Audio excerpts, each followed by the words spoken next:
science. Well, where next?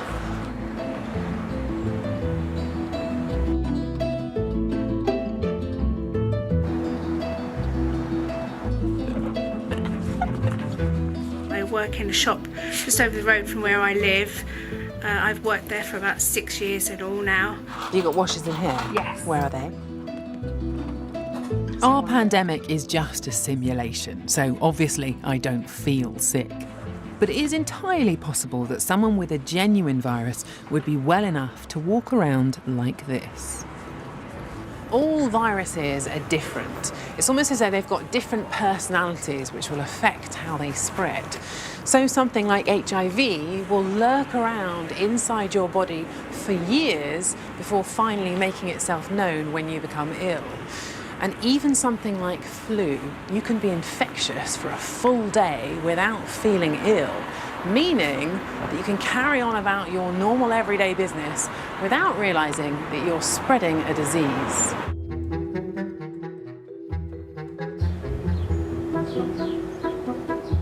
So today I popped in for a coffee with my friend and that was really nice. Thank you very much. And your food order's been taken, yeah? Cheers, thank you. We're on Hazelmere High Street. We've just left the studio for the day. Everything's all cleared up. Hello, I'm Mary. This is Mary. This is Mary. Okay. And we run the checkouts together.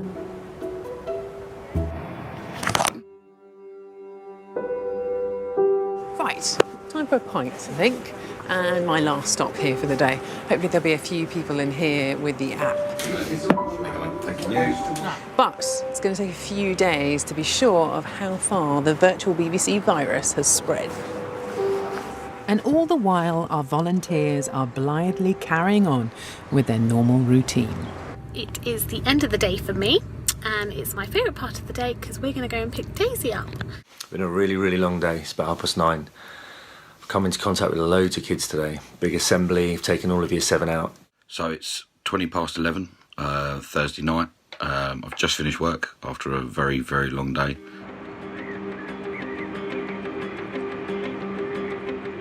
Over the next 72 hours, our maths team in Cambridge will be working on the data day and night, calculating how many of the good people of Hazelmere, or their phones at least, have caught the BBC pandemic from my patient zero walk.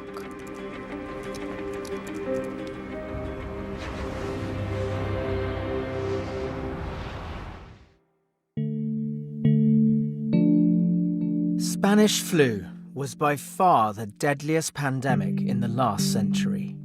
At its peak, around 15,000 people died in England and Wales in a single week. It was so virulent, it made people's lungs bleed. Death followed within hours.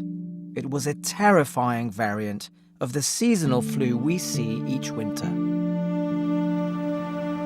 But what makes the radical difference between seasonal and pandemic flu?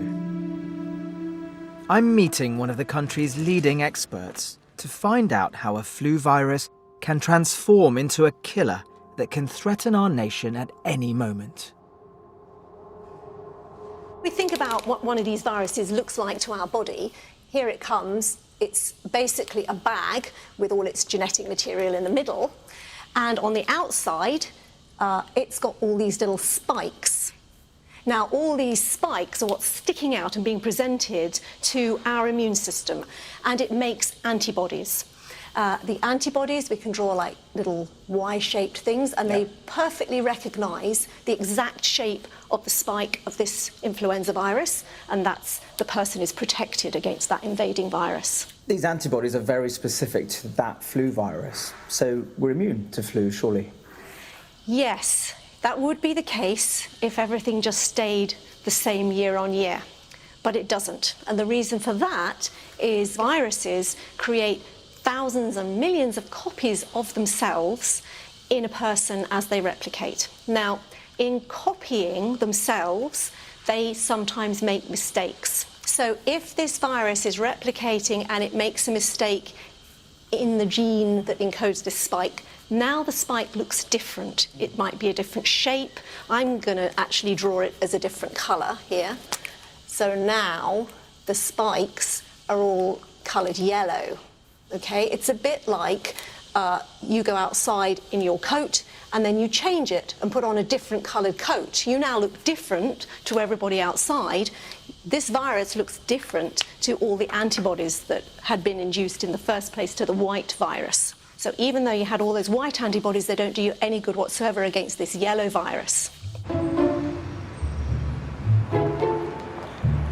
It's this ability of the flu virus to transform itself that can make it so dangerous.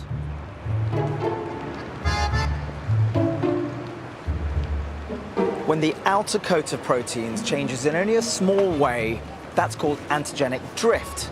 It's still a familiar virus. That's what happens with seasonal flu.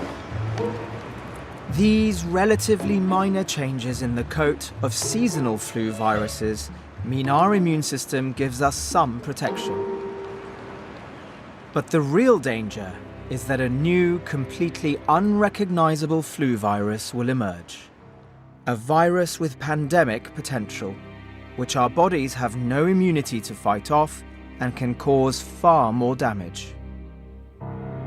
Pandemic flu viruses emerge because humans are not the only creatures that get flu. Pandemics are influenza viruses that come across from other species of animals into humans, usually from birds, wild birds like ducks, geese, swans. And the thing about those viruses is, although they're also still flu viruses, they look just the same on the inside, their coats, their spikes that are on the outside, are completely different.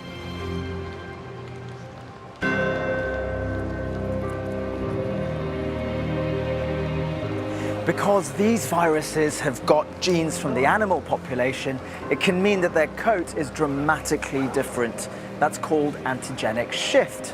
And it can mean the human immune system is entirely unprepared.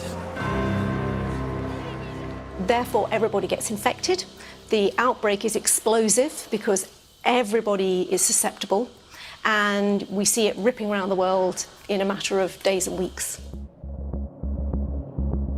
Right now, there are several particularly worrying flu viruses circulating in bird populations. So far, those viruses haven't mutated enough to transmit easily between humans. But the fear is they can, which is why we are conducting our experiment. We need as much data as possible before the next pandemic erupts.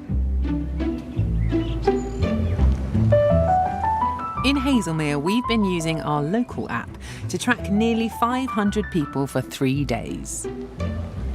The aim here is to see in exceptional detail how a virus moves from person to person as an outbreak unfolds.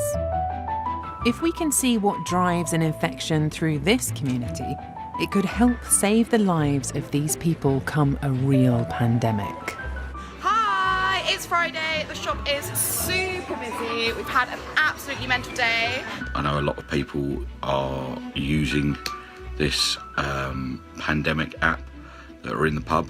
I probably have contaminated quite a few people now, or if any of they've got it, they've probably given it to me. It's my Friday evening, my son's got a friend coming round and I'm about to cook them both dinner, so if I am contaminated, that will pass on. I hope this information is helpful to you. Have a good evening. Cheers.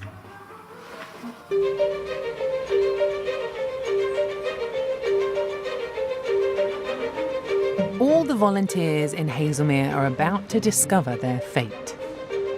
Only the computer model knows which, if any, of the people turning up here are infected. I need to give them a PIN number to reveal their individual results.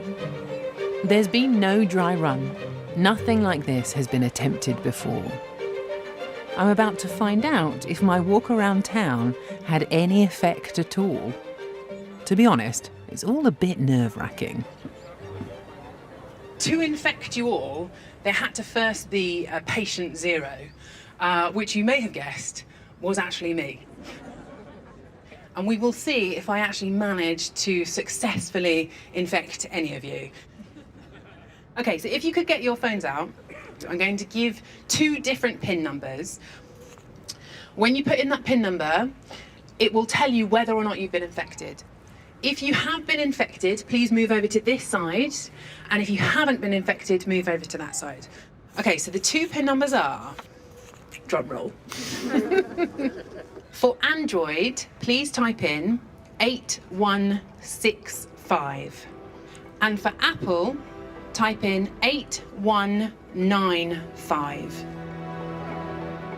Okay, if you could move to this side if you've been infected, and that side if you have not been infected.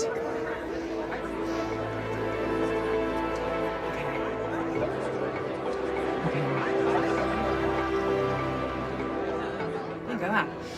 Okay. I have to confess, I think we've got